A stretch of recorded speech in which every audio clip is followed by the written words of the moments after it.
Hello and welcome you all. बच्चों, आज हम इस वीडियो में चैप्टर नंबर 3 को डिस्कस करेंगे, ठीक है, जो कि हमारा pair of linear equation in two variable है, ठीक है।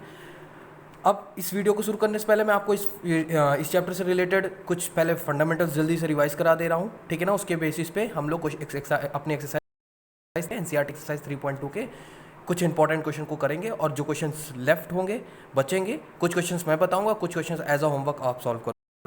जो कुछ क्वेश्चंस हैं जो बच्चों की प्रॉब्लम थी, मैं उसको भी डिस्कस करूंगा, ठीक है। चलिए आइए करते हैं जल्दी से। मैं आपको इस pair of linear equation in two variable के बारे में कुछ छोटी सी चीज़ें बता दे रहा हूँ जो बहुत इंपॉर्टेंट है।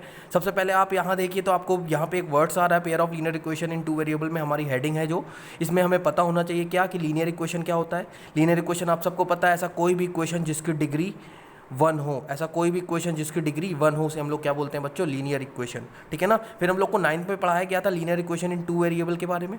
Linear equation in two variable का जो जनरल फॉर्म होता था बच्चों, 9th में हम लोग पढ़ के आए हैं।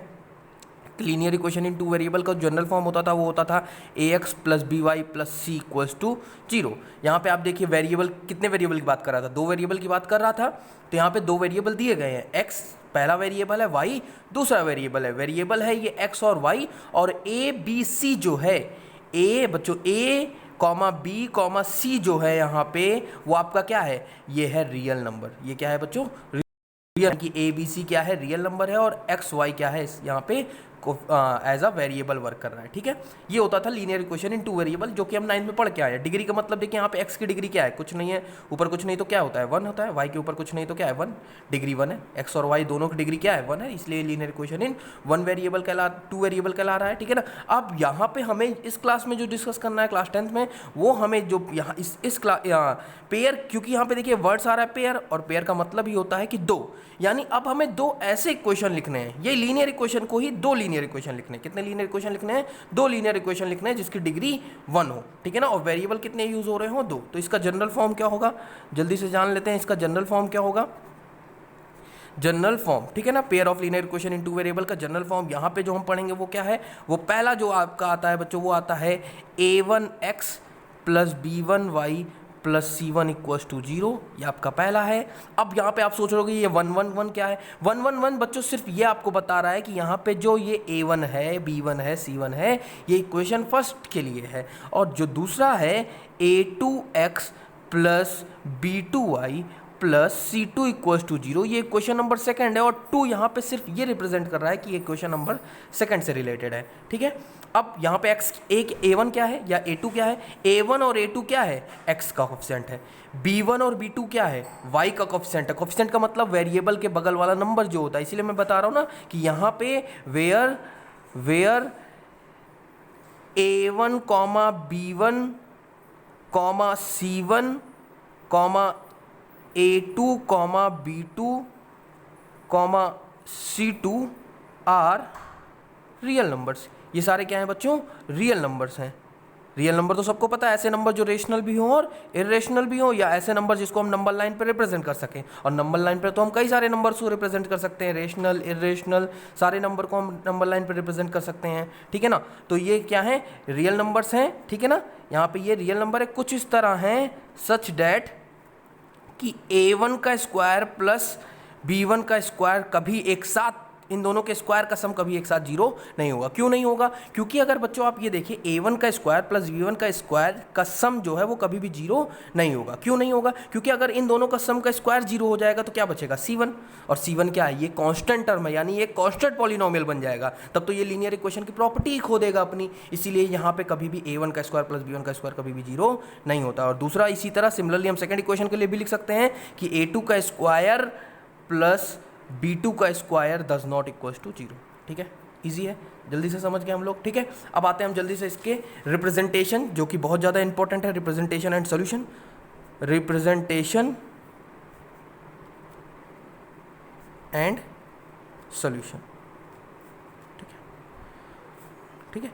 इसका रिप्रेजेंटेशन बच्चों, हम पेयर ऑफ लीनियर इक्वेशन को, ठीक है ना, representation and solution of pair of linear equation in two variable, pair of linear equation in two variable, ठीक है। ये इस रिप्रेजेंटेशन कैसे करते हैं बच्चों, इस पेयर ऑफ लीनियर इक्वेशन का रिप्रेजेंटेशन हम 2 मेथड से करते हैं। मेथड है आपका ग्राफिकल मेथड, पहला कौन सा मेथड है, ग्राफिकल मेथड है, ठीक है।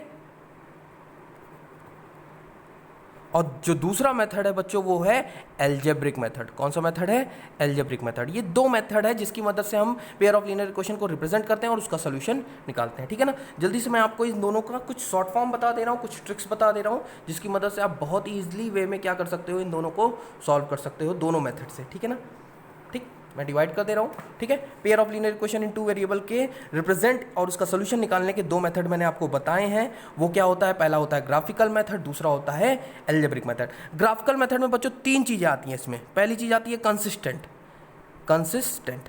लेकिन बच्चों देखिए यहाँ पे मैं आपको कंफ्यूज नहीं करना चाहता, तो मैं शॉर्ट ट्रिक में आपको जल्दी जल्दी इसके तीन नाम बता दे रहा हूँ।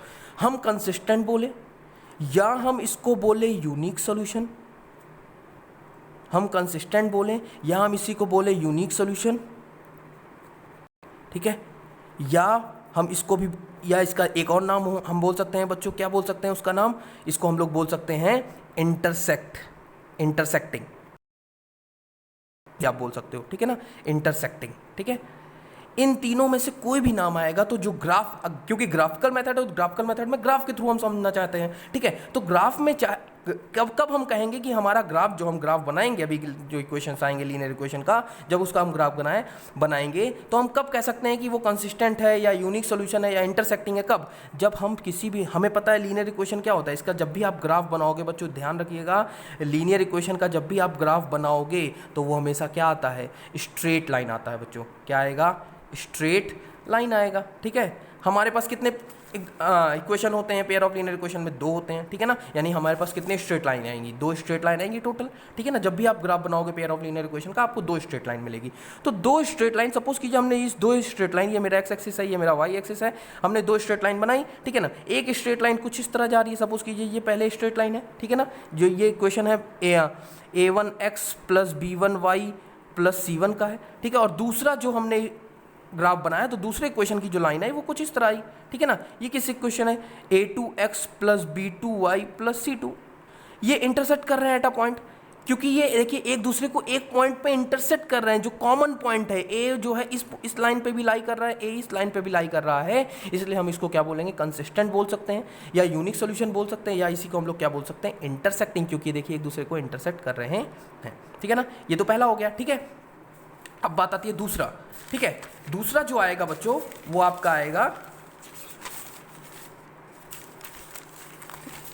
दूसरा जो आपका आएगा, डिवाइड करके बता दे रहा हूं, अभी मैं ग्राफिकल मेथड ही डिस्कस कर रहा हूं, ठीक है।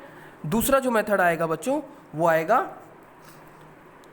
Consistent and dependent. दूसरा जो हम बोलेंगे वो क्या बोलेंगे, कंसिस्टेंट एंड डिपेंडेंट। अब फिर से इसी का तीन नाम हम बोलेंगे, ठीक है। इसको तीन नाम से जाना जा सकता है, कंफ्यूज बिल्कुल भी नहीं होइएगा। पहला क्या था, कंसिस्टेंट बोलिए या यूनिक सोल्यूशन बोलिए या इंटरसेक्टिंग बोलिए। यहाँ पे कंसिस्टेंट एंड डिपेंडेंट भी बोल सकते हैं आप, या आप इसी को बोल सकते हैं इनफाइनाइट मैनी सोल्यूशन। क्या बोल सकते हैं बच्चों, इनफाइनाइट मैनी सोल्यूशन बोल सकते हैं, या इसका एक नाम और हो सकता है बच्चों, क्या, चाहे आप कंसिस्टेंट एंड डिपेंडेंट बोलिए, चाहे आप इसको इनफाइनाइट मैनी सोल्यूशन बोलिए, या इसी को आप बोल सकते हैं कि कॉन्सिडेंट। ये सबसे ज़्यादा इंपॉर्टेंट नाम है, ठीक है ना, coincident. Question number third exercise 3.2 में इसके बारे में पूछा भी गया है सवाल, ठीक है ना। तो इन तीनों नाम में से अगर कोई भी नाम, इन तीनों में से कोई भी नाम हो, उसके लिए जो ग्राफ बनता है वो बनता है, अगर ये मेरा एक्स एक्सिस वाई एक्सिस है और दो स्ट्रेट लाइन जब हम बनाए, जैसे हम सपोज कीजिए एक स्ट्रेट लाइन जब बनाए तो मेरा पहला स्ट्रेट लाइन ये आया, ठीक है ना, ये पहले इक्वेशन का ग्राफ था। और जब दूसरा इक्वेशन आपने दूसरे इक्वेशन का लाइन बनाया तो वो कुछ ऐसे आया। यानी हमको दिख क्या रहा है, हमको दिख रहा है कि ये दोनों लाइन जो है, ये सपोज कीजिए ये a1x plus b1y plus c1 का ग्राफ है, और ये ग्राफ है a2x plus b2y plus c2 का ग्राफ है। जब इन दोनों का ग्राफ बनाया तो ये दोनों एक दूसरे को कॉन्साइड कर गए। कॉन्साइड का मतलब बच्चों एक के ऊपर एक लाई हो गए, ठीक है ना। इस केस में हम लोग क्या बोलते हैं, कंसिस्टेंट एंड डिपेंडेंट बोल सकते हैं, या आप इसको इनफाइनाइट मैनी सॉल्यूशन बोल सकते हो, या इसी को आप क्या बोल सकते हैं, कॉन्सिस्टेंट बोल सकते हो। तीसरा जो आता है बच्चों आपका आता है वो आता है इनकंसिस्टेंट। क्या आता है बच्चों, इनकंसिस्टेंट, ठीक है ना। इनकंसिस्टेंट फिर से तीन नाम होंगे, या आप इसी को बोल सकते हो पैरेलल लाइंस, या इसी को आप बोल सकते हो नो सॉल्यूशन। क्या बोल सकते हो बच्चों, नो सॉल्यूशन। तीनों में से कोई भी नाम दे सकते हो आप, ठीक है। कब? जब ये ग्राफ बनेगा, जो ग्राफ मैं बनाने जा रहा हूँ, इस ग्राफ, अगर ये ग्राफ बनता है, यानी अगर दो लाइन कॉन्सिडेंट करते हैं, ठीक है ना, तो आप उसको कॉन्सिडेंट भी बोल सकते हो, इनफाइनाइट मैनी सॉल्यूशन भी बोल सकते हो, और कंसिस्टेंट एंड डिपेंडेंट भी बोल सकते हो। लेकिन अगर आप दो लाइन बनाओ, जब आप ग्राफ बनाओ pair of linear equation in two variable का, और वो ग्राफ पैरेलल हो जाए, पैरेलल मतलब वो दोनों लाइन कभी एक दूसरे को मिले नहीं, देखिए ये दोनों लाइन एक दूसरे को कभी इंटरसेक्ट नहीं करेगी, यानी ये कौन सी लाइन है? पैरेलल लाइन है। और ये किसका इक्वेशन है? ये a1x plus b1y plus c1 का ग्राफ है, और ये a2x plus b2y plus c2 का ग्राफ है। अगर ये दोनों लाइन का ग्राफ हमने बनाया और ये दोनों लाइन पैरेलल हो गई, तो उस केस में हम लोग क्या है बच्चों? कंसिस्टेंट, इनकंसिस्टेंट, या पैरेलल, या नो सॉल्यूशन, क्योंकि ये एक दूसरे को कभी इंटरसेक्ट नहीं करेंगे, इसलिए हम लोग इसको क्या बोलते हैं? नो सॉल्यूशन बोलते हैं। ये बच्चों आपका ग्राफिकल हो गया। अब बात आती है एल्जेब्रिक मेथड, ठीक है ना। अब कौन सी बात आएगी? एल्जेब्रिक मेथड की आएगी। तो एल्जेब्रिक मेथड में भी यही तीनों नाम आएंगे, ठीक है ना। पहला फिर से वही, हम चाहे कंसिस्टेंट बोले, ठीक है ना। अब एल्जेब्रिक में हम लोग क्या करेंगे? एल्जेब्रिक में हम लोग एल्जेब्रिक इक्वेशन बनाएंगे और डायरेक्टली उसको सॉल्व करेंगे विद द फॉर्मूला, ठीक है। ग्राफिकल में क्या था? हम ग्राफ के थ्रू बता रहे थे कि कंसिस्टेंट है कि इनकंसिस्टेंट है, या कंसिस्टेंट एंड डिपेंडेंट है। लेकिन एल्जेब्रिक मेथड में ऐसा नहीं होता। एल्जेब्रिक मेथड में हम ग्राफ नहीं बनाएंगे, एल्जेब्रिक मेथड में हम डायरेक्ट फॉर्मूला यूज करेंगे, इसलिए ज़्यादा ईजी पड़ता है, ठीक है ना। कंसिस्टेंट बोलिए, कंसिस्टेंट बोलिए, या आप इसी का मैंने दूसरा नाम भी बताया था, यूनिक सोल्यूशन बोलिए। देखिए बच्चों, आपका इसी समय रिवाइज भी हो जा रहा है, ठीक है। चाहे आप कंसिस्टेंट बोलिए, चाहे आप यूनिक सोल्यूशन बोलिए, चाहे आप इसको इंटरसेक्टिंग बोलिए, देखिए मैंने यहाँ लिखा हुआ है इंटरसेक्टिंग बोलिए, ठीक है। तीनों के लिए जो फॉर्मूले बनेंगे बच्चों, क्योंकि हमें जनरल फॉर्म अपना पता था, a1x plus b1y plus c1 equals to 0, a2x plus b2y plus c2 equals to 0। ये दो इक्वेशंस होते हैं हमेशा। आपको जब भी आप पेयर ऑफ लीनियर इक्वेशन के सॉल्यूशन सॉल्व क्वेश्चन लगाओगे तो आपको दो इक्वेशन मिलेंगे। तो उस केस में अगर आपने ये प्रूव कर दिया कि a1 अपॉन a2, यानी पहले इक्वेशन और दूसरे इक्वेशन का x का कोएफिशिएंट का रेशियो डज नॉट इक्वल होगा b1 अपॉन b2 के, तब उस केस में हम लोग क्या बोलेंगे? उस केस को हम लोग बोलेंगे कंसिस्टेंट, या आप उसको यूनिक सॉल्यूशन भी बोल सकते हो, या आप उसको क्या बोल सकते हो? इंटरसेक्टिंग लाइंस भी बोल सकते हो, क्योंकि दो लाइंस मिलेंगी और वो दोनों इंटरसेक्टिंग भी कहलाएगा, क्योंकि एक दूसरे पे इंटरसेक्ट करते हैं। ग्राफ भी हो गया, ग्राफिकल मेथड भी आपके सामने है, और एल्जेब्रिक मेथड भी आपके सामने। खूबसूरती देख रहे हैं? यही तरीका, इसलिए मैं आपको कंफ्यूज नहीं करना चाह रहा हूँ, इसलिए मैं एक साथ आपको लाइन खींच के डिवाइड करके एक साथ दोनों में डिफरेंस दिखा रहा हूँ कि ग्राफिकल और एल्जेब्रिक में बेसिक डिफरेंस क्या। अगर आप इन दोनों को समझ गए, आपको क्वेश्चन लगाने में कोई दिक्कत नहीं होगी, इसकी गारंटी मैं लेता हूँ, ठीक है। हो गया। अब जल्दी से हम आप दूसरा इक्वेशन, इसके दो नाम और थे, ठीक है। वो क्या थे? वो थे, दूसरा आता है, ये एल्जेब्रिक मेथड चल रहा है बच्चों, ये ग्राफिकल था, और ये कौन सा चल रहा है हम लोग का? एल्जेब्रिक चल रहा है, ठीक है ना। अब दूसरे में फिर से वही, एल्जेब्रिक में भी आएगा कंसिस्टेंट एंड डिपेंडेंट भी आ सकता है, ठीक है। कंसिस्टेंट एंड डिपेंडेंट बोलिए, या इसी को आप बोल सकते हो क्या? Infinite many solution, infinite many solution,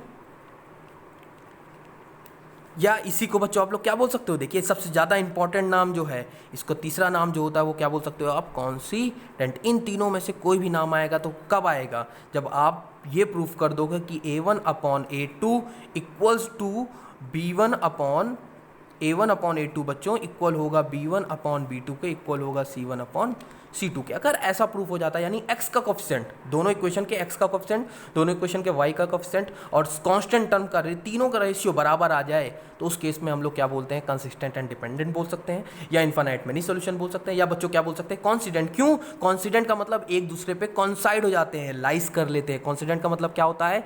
दोनों लाइन एक दूसरे पे लाइस कर जाते हैं, ठीक है ना, एक दूसरे को ऊपर, एक के ऊपर एक लाई हो जाते हैं, ठीक है। ये हो गया। अब तीसरा आता है बच्चों, जो आता है आपका इनकंसिस्टेंट। ये भी बहुत इंपॉर्टेंट है, इनकंसिस्टेंट, ठीक है ना बच्चों। इनकंसिस्टेंट बोलिए, या इसी को आप लोग क्या बोल सकते हो बच्चों? Parallel line. Very good. इसी को आप लोग क्या बोल सकते हो? पैरेलल लाइन, या इसी का आप तीसरा नाम क्या बोल सकते हो? No solution. सॉरी, क्या बोल सकते हो? No solution. इजी है, ठीक है। इसका कब होगा ये? जब आप ये प्रूफ कर दो कि a1 अपॉन a2, यानी दोनों इक्वेशन के x का coefficient equal to b1 upon b2 के तो होगा, बट डज नॉट इक्वल होगा c1 अपॉन c2 के। उस केस में हम लोग क्या बोलते हैं? इनकंसिस्टेंट, ठीक है ना। दोनों में डिफरेंस देखिए, पैरेलल हो ग्राफ के थ्रू, और एल्जेब्रिक में ये फॉलो करता है, ये फॉर्मूला फॉलो करता है, तो हम लोग क्या बोलते हैं उस क्वेश्चन को? इनकंसिस्टेंट, ठीक है। समझ में आ गया होगा, ठीक है। अब आपको हम जल्दी से इस पे एक सवाल बता देते हैं, जल्दी जल्दी एक्सरसाइज के अपने सवाल सॉल्व कर लेते हैं हमने। मैं यहाँ पे एक्सरसाइज के सवाल लिख के बैठा हूँ, ठीक है, पहले से मैंने क्वेश्चन लिखा हुआ है, जल्दी से मैं आपको सॉल्व करके दिखा रहा हूँ, ठीक है ना।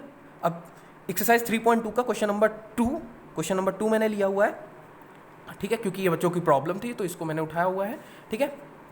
तो on comparing the ratio A1/A2 B1/B2 C1/C2, जो मैं पीछे बता के आया हूँ आपको, find out whether the lines representing the following pair of linear equation in two variable are intersect at a point. नाम देखिए बच्चों, जो मैं बोल रहा था, यहाँ पे देखिए कंसिस्टेंट और इनकंसिस्टेंट का नाम नहीं लिया उसने, क्या बोला, इंटरसेक्ट। इसका दूसरा नाम क्या था, कंसिस्टेंट, मैंने बताया था इसका दूसरा नाम था कंसिस्टेंट, या तीसरा नाम था यूनिक सोल्यूशन। तो तीनों में से एक नाम का यूज़ कर रहा है, इसलिए मैंने आपको तीनों नाम एक साथ बताया था।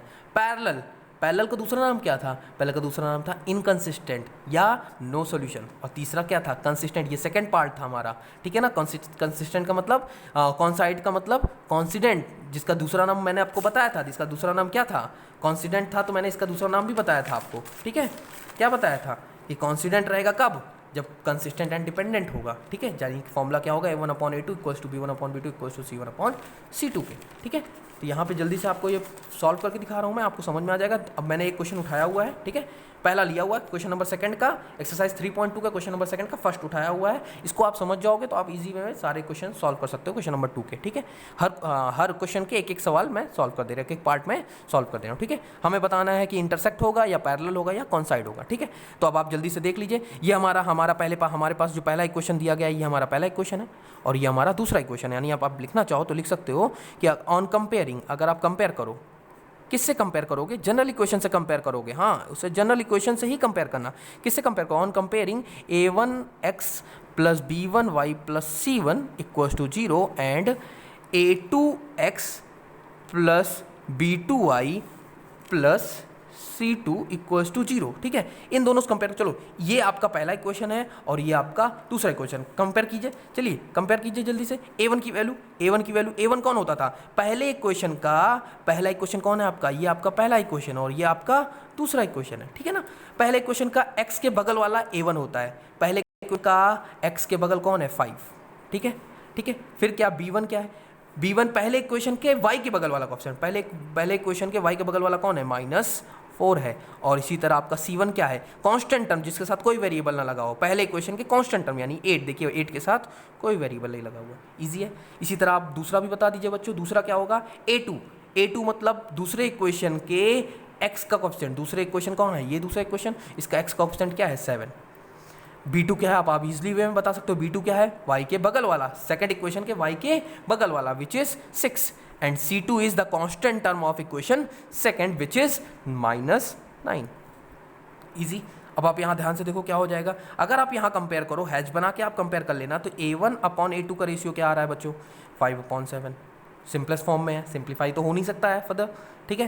फिर B1/B2 का रेशियो निकालिए आप, B1/B2 का रेशियो क्या आ रहा है बच्चों, -4/6। जरा यहीं से कंपेयर करें, इसको सिंप्लीफाई करते हैं, 2 2 जा 4, 2 3 जा 6, क्या आ गया आपका -2/3 आ गया। अब आप ध्यान से देखो जरा यहाँ पे क्या आया है, A1/A2 आया है 5/7 और B1/B2 आया है -2/3। क्या ये दोनों इक्वल है, वैसे भी इक्वल नहीं होगा क्योंकि ये पॉजिटिव और ये निगेटिव है, ये दोनों तो कभी इक्वल नहीं होंगे। यानी यहाँ पे आपने क्या प्रूफ कर दिया, यहाँ पे हमने ये प्रूफ कर दिया कि A1/A2 does not equal to B1/B2 के बच्चों, प्रूफ कर दिया ना हमने, ये प्रूफ हो गया ना कि A1/A2 does not equal to B1/B2 के, तो पहला ही पार्ट आ गया जो कि क्या होता है, देयरफॉर इट इज, क्योंकि यहाँ पे हमारा आ गया भाई A1/A2 डज नॉट इक्वल आ गया B1/B2 के, यहाँ पे देखिए ये पॉजिटिव और निगेटिव है तो कभी इक्वल नहीं होंगे, इसलिए ये क्या हो गया, देयरफॉर इट इज कंसिस्टेंट, ये कंसिस्टेंट है। लेकिन कंसिस्टेंट तो नाम हमसे नहीं पूछ रहा है, दूसरा नाम क्या था कंसिस्टेंट का, thus it is thus the following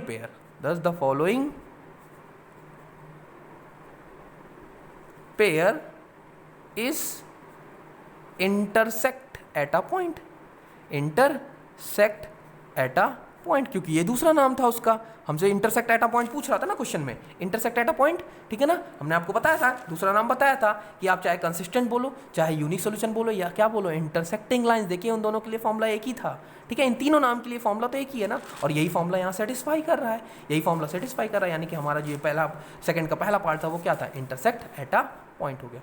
समझ में आ गया होगा। जल्दी से बच्चों आ जाइए दूसरा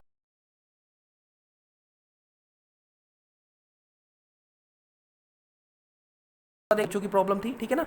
तो क्वेश्चन नंबर थर्ड का मैंने फर्स्ट लिया हुआ है। फिर से हमको बताना है कि कंपेयर करके बताना हो कि कंसिस्टेंट है या इनकंसिस्टेंट है, ठीक है। फिर से हम कंपेयर करते हैं, फिर से हम लिख दे रहे हैं यहाँ पे ऑन कंपेयरिंग। बच्चों किससे कंपेयर करोगे आप कंपेयर करोगे जनरल इक्वेशन से। आप किससे कंपेयर करोगे, जनरल इक्वेशन से कंपेयर करोगे बच्चों। और जनरल इक्वेशन हम लिख के चेक करेंगे ना, क्या जरूरत है रिस्क लेने की।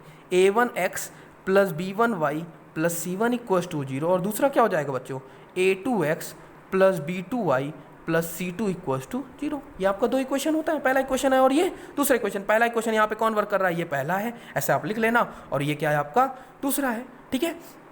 हमें बताना है, यहाँ पे हमको देखिए नाम दिया गया कंसिस्टेंट या इनकंसिस्टेंट। अब देखिए ये कंसिस्टेंट के दो केस थे, कंसिस्टेंट वाला भी था और कंसिस्टेंट और डिपेंडेंट भी था, दो केसेस थे। तो उन दोनों में से कोई भी आएगा तो आप कंसिस्टेंट बोलोगे। लेकिन अगर तीसरा केस आ जाएगा जो कि इन पैरेलल लाइन आएगी, या a1/a2 equal to b1/b2 does not equal to c1/c2 आ जाएगा, तब क्या आएगा, इनकंसिस्टेंट आएगा, ठीक है ना। यहाँ पे चेक करते हैं, चलिए आप कंपेयर कीजिए। a1 क्या होता था पहले इक्वेशन के x का कोएफिशिएंट, यानी a1 यहाँ पे क्या है देखिए 3। b1 क्या है बच्चों, y का कोएफिशिएंट पहले इक्वेशन के 2। c1 क्या है, कांस्टेंट टर्म पहले इक्वेशन का, जो कि क्या है देखिए यहाँ कांस्टेंट टर्म, आप थोड़ा ध्यान दीजिएगा, यहाँ कांस्टेंट टर्म जो होता था वो इधर होता था, लेकिन यहाँ पे राइट साइड दिया गया है। लेकिन देखिए दोनों इक्वेशन के राइट साइड में दिया गया ना, इसका भी c1 राइट साइड में है, इसका भी c1 राइट साइड में है, तो हमें इधर चेंज करने की जरूरत नहीं होगी। तो यहाँ पे c1 क्या हो जाएगा, 5 हो जाएगा। इसी तरह बच्चों आपका a2 क्या है, a2 आपका है 2। b2 क्या है बच्चों, b2 है -3 एंड c2 इज 7। ईजी। अब आप यहाँ तो देखने में ही पता चल रहा है, यहाँ तो आप फिर से हैच बना लो, a1/a2 कितना आया बच्चों, 3/2, ठीक है। b1/b2 लिखा हुआ है हमने 2/-3। देखिए क्या ये कभी इक्वल होगा, नहीं। आप ये तो नहीं सोचना, ये देखिए 3/2 है, ये 2/3 है। या आप ऐसे सोचो ना, ये प्लस है, ये माइनस है, सिंपली दिख रहा है, ये कभी इक्वल नहीं होंगे। लिखेंगे here a1/a2 does not equals to b1/b2 के। और बच्चों ये कौन सा केस था, पहला केस था, पहला केस था हमारा, a1/a2 does not equals to b1/b2, therefore बच्चों it is consistent। सबको समझ में आ गया होगा, होप आप सबको बिल्कुल आराम से समझ में आ रहा होगा। ये क्या है आपका, कंसिस्टेंट है बच्चों, क्या है, कंसिस्टेंट है। इजी है, देख रहे कितने इजी वे में हम लोग तुरंत कर ले रहे हैं, हम लोग को 2 मिनट भी नहीं लग रहा है, ठीक है, इसको सॉल्व करने में, ठीक है। अगर आप एक बार समझ जाओगे आपको बहुत इजी वे में क्या होगा, क्वेश्चन सॉल्व कर लोगे। और बोर्ड पॉइंट ऑफ व्यू से बहुत इंपॉर्टेंट क्वेश्चन है सारे, ठीक है, ठीक है। अब यहाँ पे देखिए, अब तो एल्जेब्रिक मेथड आपको आ गया होगा। अब यहाँ पे क्या है, एक ग्राफिकल मेथड भी जल्दी से हम लोग सॉल्व कर लेते हैं, ठीक है। ग्राफिकल में क्या है देखिए, ये थोड़ा सा लेंथी होता है, इसलिए थोड़ा सा आराम से समझिएगा, ठीक है। Which of the following pair of linear equation are consistent, कह रहा कौन सा पेयर, ये जो मैंने लिया हुआ है ये क्वेश्चन था, प्रॉब्लम थी बच्चों की, क्वेश्चन नंबर 4 का थर्ड था, ठीक है ना। एक बच्चा था उसकी प्रॉब्लम थी, उसी को मैं डिस्कस कर रहा हूँ यहाँ पे। तो क्वेश्चन नंबर 4 में आपसे क्या कर रहा है, which of the following pair of linear equation are consistent, कौन सा इसमें से जो फॉलोइंग पेयर, ये जो यानी कि यहाँ पे जो मैंने इक्वेशन लिया हुआ है ये कंसिस्टेंट है कि नहीं। लेकिन इसमें एल्जेब्रिक नहीं करना है, क्यों, क्योंकि यहाँ पे देखिए आपको स्पेशली कहा गया है कि आपको कौन सा मेथड यूज करना है, obtain the solution in such cases graphically बताना है बच्चों। कैसे बताना है, ग्राफिकली, ठीक है ना। अगर आप दिमाग लगाइए तो आप यहाँ पे जल्दी से चेक भी कर सकते हो, 2/4, ठीक है, यानी 1/2 हो गया। और यहाँ पे देखिए ये 1 है और ये भी माइनस है, ये प्लस में है, दूसरा वाला b1/b2 यानी कि 1/-2, ये दोनों इक्वल नहीं होंगे, यानी इंटरसेक्ट करेगा। अगर आप एल्जेब्रिक मेथड आपको याद है तो आप आराम से अपने मन में सोच सकते हो, हाँ आंसर तो हमें पता चल गया कि ये कंसिस्टेंट होगा। क्यों, क्योंकि इसका ग्राफ एक दूसरे को इंटरसेक्ट करेगा। जल्दी से ग्राफ बना लेते हैं, सोल्यूशन, क्योंकि हमें इसको ग्राफिकली करना है। 2 मेथड मैंने बताया था, एल्जेब्रिक का मैंने 2 मेथड बताया था और ग्राफिकल बताया था। यहाँ पे उसने ग्राफिकली पूछा है तो हम ग्राफ बना के लिखेंगे, ठीक है। लिखेंगे फ्रॉम फर्स्ट, ये मेरा इक्वेशन नंबर फर्स्ट है और ये मेरा इक्वेशन नंबर सेकंड है, इसको हमें सॉल्व करना है। तो हम क्या लिखेंगे, फ्रॉम फर्स्ट। आप बच्चों देखिए पहले इक्वेशन को उठाइए। अब मैं आपको एक छोटी सी ट्रिक बता रहा हूँ ग्राफ बनाने की, जो कि हम लोग 9th में भी सीखे हैं। वो क्या है बच्चों, आप किसी भी दो वेरिएबल में से एक वेरिएबल को अकेला कर लेना। अकेला करने का मतलब है कि उसके बगल जितने लोग हैं प्लस माइनस सबको उठा के कहाँ ले जाना, राइट साइड में। किसी भी दो वेरिएबल में से एक वेरिएबल चूज कर लो, चाहे आप एक्स को चूज कर लो, चाहे आप वाई को चूज कर लो, आंसर कभी भी बदलेगा नहीं। लेकिन मैं यहाँ पे किसको चूज करूंगा, वाई को। क्यों? क्योंकि वाई के बगल देखिए कोई कोएफिशिएंट नहीं है। एक्स को चूज करोगे तो एक्स के बगल 2 है, तो कोशिश कीजिए कि उस वेरिएबल को अकेला कीजिए जिसके बगल कोई कोएफिशिएंट नहीं है। जैसे वाई यहाँ पे क्या है, अकेला है, तो वाई को मैंने अकेला कर लिया। कैसे? मैं 6 को उधर ले, पहले मैं क्या करूँगा, 6 को उधर ले जाऊँगा, क्या हो जाएगा, माइनस है तो उधर जाएगा, प्लस हो जाएगा, जीरो तो है, जीरो का कोई मतलब नहीं। फिर 2x को उधर ले जाऊँगा क्योंकि मुझे वाई को अकेला करना है, ठीक है, तो 2x को उधर ले जाऊँगा तो क्या हो जाएगा, -2x। ठीक है, आपका पहला दूसरा क्वेश्चन था, हमने पहला से लिया था इसको। अब आप क्या करो, इसको क्या मान लो, थर्ड। क्या मान लोगे, थर्ड। क्या मैं समझा पाया? समझ में आया होगा। सेम यही काम आप इक्वेशन नंबर सेकंड में भी कर लो, फ्रॉम इक्वेशन सेकंड। ठीक है, ठीक, यहाँ पे भी हम वही करेंगे, एक इक्वेशन को क्या कर लेंगे, अकेला कर लेंगे। लेकिन जैसे आप यहाँ पे एक इक्वेशन को अकेला, एक वेरिएबल को अकेला करने जाओगे तो आपको दिखेगा दोनों बगल कोएफिशिएंट है, तो आप किसी को भी चूज कर लो। मैं फिर से यहाँ पे वाई को चूज कर ले रहा हूँ या एक्स को चूज कर ले रहा हूँ, किसी को भी चूज कर लीजिए। लेकिन अब अगर आप ध्यान से देखिए तो ये सिंप्लीफाई हो सकता है। देखिए कौन सा ऐसा नंबर है जो तीनों को डिवाइड करेगा, 2 एक ऐसा नंबर है जो तीनों को डिवाइड करेगा, ठीक है ना, कर सकता है ना। तो हम इसको सिंप्लीफाई कर ले रहे हैं, 2 2 जा 4, 2 से 2 कैंसिल आउट, 2 2 जा 4, यानी इक्वेशन मेरी क्या बन गई, इक्वेशन मेरी बन गई 2x - y - 2 = 0। अब आप आराम से सॉल्व कर लोगे, क्या, y को अकेला कर लो। कैसे? y उधर जाएगा तो क्या हो जाएगा, यहाँ बचेगा, y को हम उधर ले जाएंगे प्लस हो जाएगा, और यहाँ क्या बच रहा है, 2x - 2, और ये आपका हो गया इक्वेशन नंबर 4। यानी पहले दूसरे को मैंने उठाया और इक्वेशन नंबर 3 और इक्वेशन नंबर 4 में कन्वर्ट कर दिया। कुछ कठिन तो नहीं लग रहा, ठीक है। जैसे आप कन्वर्ट कर लोगे समझ लीजिए 50% आपका काम हो गया। क्यों? अब आपको वैल्यू रखनी। अब आप यहाँ ध्यान से देखिए तो x की जितनी वैल्यू आप रखोगे आपको y की उतनी वैल्यू मिलेगी। इन्फिनाइट वैल्यू रखोगे तो इन्फिनाइट वैल्यू मिलेगी, ठीक है ना। हम एक एक करके इसको सॉल्व करेंगे, हम हैच बनाएंगे और लिखेंगे यहाँ पे, ठीक है। मैं यहाँ पे लाइन खींच दे रहा हूँ, ठीक है, ताकि आप कंफ्यूजन बिल्कुल भी ना हो, ठीक है ना। पहला पार्ट है और दूसरा पार्ट है, ठीक है। यहाँ पे भी खींच दे रहा हूँ, ठीक है।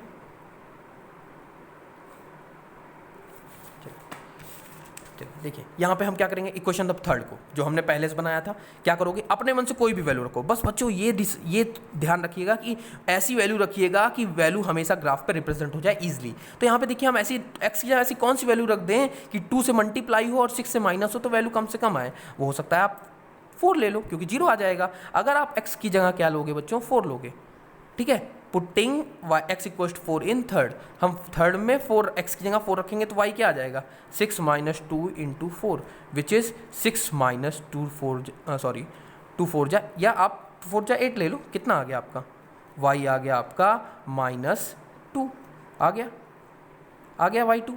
तो आपको करना क्या है, कोऑर्डिनेट सेलेक्ट करने हैं, ठीक है। कोऑर्डिनेट मतलब ऑर्डर पेयर बनाना है, 4 ऑर्डर पेयर। एक इक्वेशन के लिए 2 ऑर्डर पेयर बनाओगे, ए बी, और दूसरे के लिए सी और डी। यहाँ पे ए ऑर्डर पेयर में आगे वाला बच्चों एक्स होता है और पीछे वाला वाई होता है। एक्स क्या है, एक्स आपका यहाँ पे आपने क्या लिया था 4, तो वाई क्या आया है -2, ये आपका पहला ऑर्डर पेयर हो गया, ठीक है। समझ में आ रहा होगा, ठीक है ना। इसी तरह बच्चों अब आप क्या करोगे, इसी तरह आप यहाँ पे क्या कर लो, एक और ले लो, पुटिंग।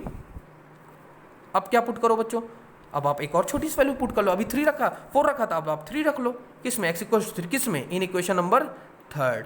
इक्वेशन नंबर 3 में आप x की यहाँ क्या रख लोगे, 3 रख लोगे। 3 रखिए, कहाँ है थर्ड इक्वेशन, ये है y = 6 - 2। देखिए मैं ये आप फिंगर से दिखा रहा हूँ, ठीक है ना, 2 × 3, ठीक है। क्या हो जाएगा, 6, पहले बोर्ड मास के अकॉर्डिंग मल्टीप्लाई होगा, 2 3 जा 6, 6 में से 6 किया 0, यानी y कितना आ गया बच्चों, y आ गया 6। अब दूसरा कोऑर्डिनेट क्या हो जाएगा, b क्या हो जाएगा बच्चों, b हो जाएगा आपका x है 3, y कितना आया 0। देखिए 2 कोऑर्डिनेट मिल गए, एक a और b।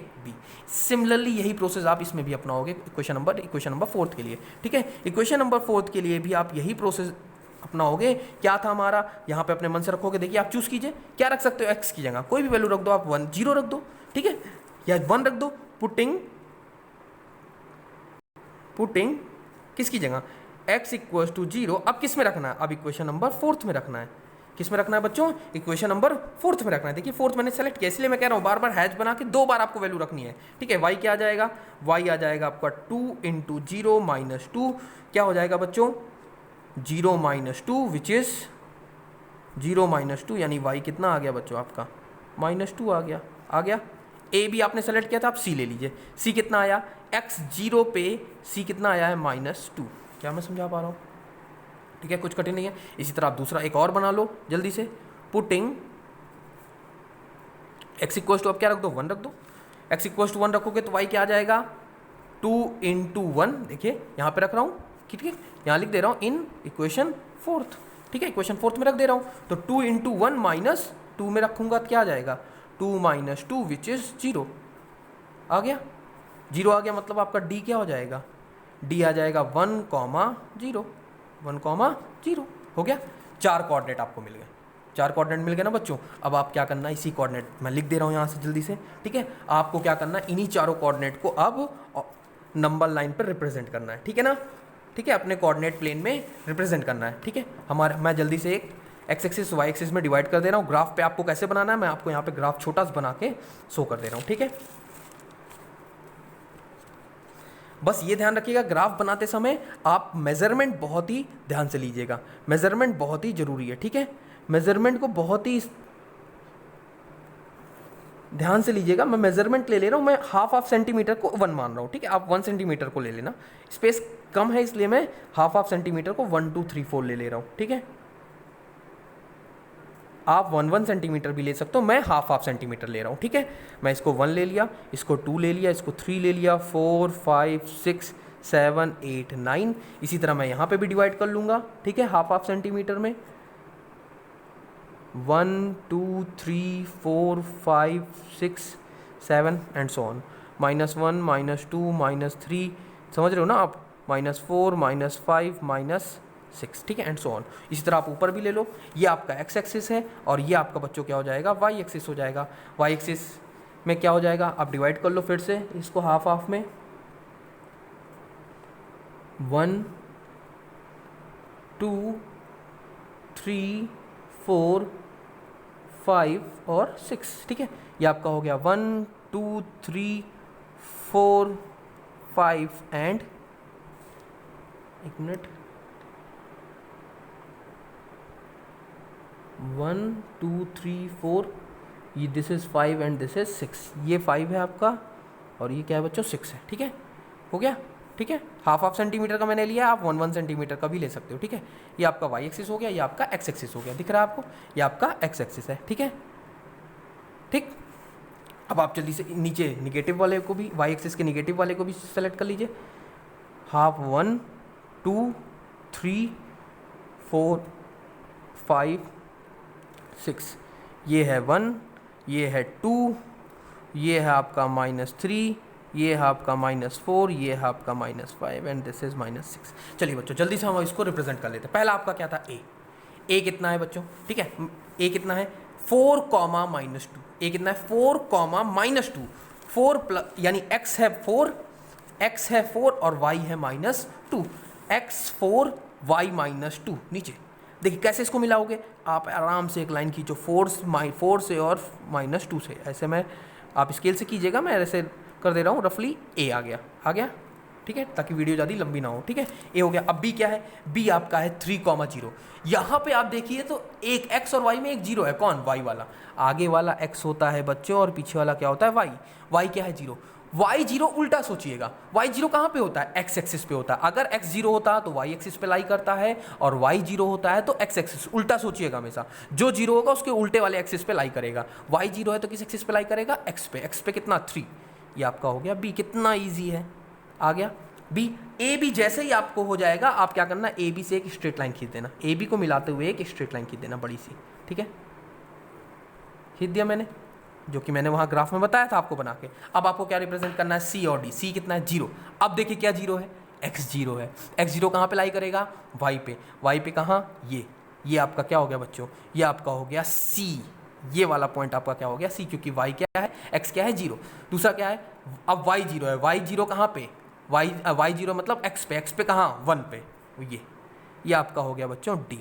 देख रहे हो, दिख रहा है ना आपको, ठीक है, ये आपका हो गया डी। देखिए मैं डी लिख दे रहा हूँ, ठीक है, और गाढ़ा कर दे रहा हूँ, ठीक है, डॉटेड थोड़ा सा डार्क कर दे रहा हूँ, ठीक है। अब यहाँ से मिलाते हुए आप लाइन खींच दो, जैसे ही आप लाइन खींचो, देखिए बच्चों, देखिए कितने ईजी वे में हो गया सॉल्व, ठीक है। ये दोनों आपको देखिए एक पॉइंट पे इंटरसेक्ट कर रहा है ना, इस पॉइंट पे इंटरसेक्ट कर रहा है ना, और आपको अभी मैंने बताया था ग्राफ के थ्रू कि जब दो इक्वेशन की लाइन जो होगी वो एक दूसरे को इंटरसेक्ट करेगी तो आप क्या बोलोगे उसको, कंसिस्टेंट। देख रहे हो, फंडामेंटल का यही होता है। फंडामेंटल जितना ज़्यादा आपको क्लियर होगा उतना ज़्यादा आप इजी वे में बोल सकते हो। यानी दोनों लाइन एक दूसरे को इंटरसेक्ट हो गई, यानी ये क्या होगा, देयरफॉर इट इज कंसिस्टेंट। कुछ नहीं करना, आपका आंसर आ गया। कितना ईजी है, ठीक है, समझ में आया होगा, कुछ कठिन तो नहीं लग रहा, बहुत ईजी है, ठीक है। अब आपका आता है पांचवा, जो कि बच्चों का प्रॉब्लम था। ये सबसे इंपॉर्टेंट है, एग्जाम पॉइंट ऑफ व्यू से बहुत इंपॉर्टेंट क्वेश्चन है। इसमें मैं क्या करूंगा, इसका मैं आपको एक क्वेश्चन बना दे रहा हूँ, आप इसको क्या करोगे, ग्राफिकली, ये आपका होमवर्क है, एज अ होमवर्क ले लीजिए। आप इसको ग्राफिकली सॉल्व करोगे और देखोगे कि आपका आंसर सही आ रहा है कि नहीं आ रहा है, ठीक है ना। मैं एक क्वेश्चन बना दे रहा हूँ, ठीक है। चलिए जल्दी से देखते हैं, इसको भी सॉल्व कर लेते हैं जल्दी से। बहुत इंपॉर्टेंट है आपके एग्जाम पॉइंट ऑफ व्यू से, board exam point of view से बहुत इंपॉर्टेंट, मैंने लिखा भी हुआ है, ठीक है। बच्चों की प्रॉब्लम भी थी ये। Half the perimeter of rectangular garden whose length, अब देखिए हाँ, देखिए यहाँ पे दो इक्वेशन बनाने हैं आपको, इतना तो क्लियर होना चाहिए आपको। अब क्या कह रहा है, कह रहा है कोई रेक्टेंगुलर गार्डन है, सुनिए रेक्टेंगुलर गार्डन है, सपोज कीजिए यहाँ पे ये रेक्टेंगल में बना दे रहा हूँ, ठीक है। कोई रेक्टेंगुलर गार्डन है, रेक्टेंगल तो समझ ही रहे हैं, अपोजिट लेंथ्स आर इक्वल, ठीक है ना। ये लेंथ है और ये ब्रेथ है, longest side is called length and the smallest side is called breadth, ये होता है रेक्टेंगल, ठीक है। कोई गार्डन है, ये आपका क्या गार्डन है, ठीक है, जो रेक्टेंगल के शेप में है। कह रहा है इसका जो पेरीमीटर होगा वो क्या होगा। अब देखिए इस क्वेश्चन को पढ़ने का एक खूबसूरत लेवल है, मैं इसमें एक लाइन क्या कर दे रहा हूँ, छुपा दे रहा हूँ। आप इसको पढ़िए, अब आप पढ़िए इसको, इस इक्वेशन को आप पढ़िए। अब आप पढ़ेंगे तो इस इक्वेशन की खूबसूरती आपको दिखेगी, क्या कि half the perimeter of rectangular garden is it's breath is 36, यानी आप यहाँ तक अगर छुपा दो, इस पूरे को छुपा दो, और अगर अब आप पढ़ो हाफ द पेरीमीटर, इक्वेशन पढ़ो, अब आप पढ़ो half the perimeter of rectangular garden is 36, दिख रहा है। यानी अगर इस इक्वेशन को छुपा दो तो एक इस लाइन में आपका पहला इक्वेशन छुपा हुआ है कि पेरीमीटर का आधा करोगे आप, रेक्टेंगुलर के पेरीमीटर का आधा करोगे तो आपको क्या मिलेगा, 36। लेकिन पेरीमीटर होता क्या है, लेंथ प्लस 2 इंटू ब्रैकेट में लेंथ प्लस ब्रेथ होता है। ना आपको लेंथ पता है बच्चों, ना आपको ब्रेथ पता है, तो हम क्या मान लेंगे, पहले तो हमारा काम है कि हम पहले कंसीडर करें, let the length of rectangular garden, ठीक है बच्चों। रेक्टेंगुलर गार्डन का लेंथ क्या होगा बच्चों, रेक्टेंगुलर गार्डन का लेंथ कितना मान लो, x मीटर मान लो, एंड इट्स ब्रेथ, और उसकी ब्रेथ, ठीक है बच्चों, उसकी ब्रेथ क्या मान लो आपको, क्योंकि कुछ नहीं दिया हुआ है तो y मीटर मान लो, मान लिया। तो फिर देयरफॉर अकॉर्डिंग टू प्रॉब्लम, बहुत इजी है बच्चों, कुछ नहीं कठिन है, बस आप थोड़ा सा दिमाग लगाओ। क्या कह रहा था मैंने आपको पहले बताया, अगर आप इस लाइन को छुपा दो तो आपको पहला क्वेश्चन मिल जाएगा, कैसे, हाफ द पेरीमीटर। पेरीमीटर क्या होता है, सबको पता है पेरीमीटर क्या होता है, पेरीमीटर ऑफ रेक्टेंगल क्या होता है, 2 ब्रैकेट में l प्लस बी। वो सिर्फ इतना कह रहा है कि इस पेरीमीटर का हाफ कर दो, यानी कह रहा है कि अगर आप पेरीमीटर का आधा करोगे, ये पेरीमीटर है, पेरीमीटर का आधा कर दो। हाफ का मतलब क्या होता है, आधा करना, तो 2 से 2 क्या हो गया, कैंसिल आउट। अगर आप पेरीमीटर का आधा करोगे तो जो ये, इसको छुपा दो, इस सेकंड वाली लाइन को आप मत देखिएगा, half the perimeter of rectangular garden is 36। वो कह रहा है जो पेरीमीटर आएगा वो क्या आएगा, 36। पेरीमीटर क्या है, 36 आया, कब, जब आप इसका हाफ करोगे। हाफ करने पे क्या मिला आपको, लेंथ प्लस ब्रेथ, ठीक है, मिला। और लेंथ और ब्रेथ तो आप कंसीडर करके बैठे हो ना, लेंथ को आप क्या मान रहे हो, x, और ब्रेथ को क्या मान रहे हो, y। यानी पहला इक्वेशन तो बन गया बच्चों, देखिए x + y = 36, ये आपका पहला इक्वेशन हो गया, जो कि मैंने बताया था। इजी है, एकदम इजी है, कितना आसान है ना। सिर्फ आप थोड़ा सा इसमें ट्रिकी है, आप थोड़ा सा समझोगे और आपका सॉल्व हो जाएगा, ठीक है। अब यहाँ पे देखिए, यहाँ पे अब क्योंकि मैं यहीं पे फिगर बनाया इसलिए जल्दी से यहाँ पे बगल में सॉल्व कर दे रहा हूँ। दूसरा, अब दूसरी लाइन पढ़िए, कह रहा है जिसकी लेंथ, हुज लेंथ, जिसकी जो लेंथ है, लेंथ क्या माना था आपने, x। कह रहा है जिसकी जो लेंथ है इज का मतलब बच्चों इक्वल टू होता है, इज 4 मोर, 4 ज़्यादा है, ज़्यादा का मतलब प्लस है, किससे ज़्यादा है, देन इट्स ब्रेथ का मतलब ब्रेथ कितना माने हो आप, y। देखिए बच्चों कितना इजी है, ये आपका क्या बन गया, ये आपका सेकंड इक्वेशन बन गया। आपका सेकंड इक्वेशन बन गया कि नहीं, आप इसको चाहे तो जनरल इसको फॉर्म में चेंज कर लो, y को इधर ले आओ, क्या हो जाएगा, x - y, प्लस इधर आएगा माइनस, क्या बचा आपके पास 4। ये आपका हो गया सेकंड इक्वेशन। क्या मैं समझा पाया। अब आपको क्या करना है, इन दोनों को सॉल्व करना है। कोई भी मेथड से आप सॉल्व कर सकते हो, सब्स्टिट्यूशन मेथड लगा सकते हो, एलिमिनेशन मेथड लगा सकते हो, कोई भी मेथड से आप क्या कर सकते हो, इसको सॉल्व कर सकते हो। अपने नेक्स्ट वीडियो में मैं आपको सब्स्टिट्यूशन मेथड, एलिमिनेशन मेथड और क्रॉस मल्टीप्लिकेशन मेथड में एक एक सवाल जरूर बताऊंगा, ठीक है ना, ताकि आप इसको ईजी वे में क्या कर सकते हो, सॉल्व कर सकते हो, ठीक है। होप आपको वीडियो अच्छा लगा होगा। अगर वीडियो अच्छा लगा हो तो लाइक एंड शेयर करना बिल्कुल मत भूलिएगा, ठीक है। Thank you.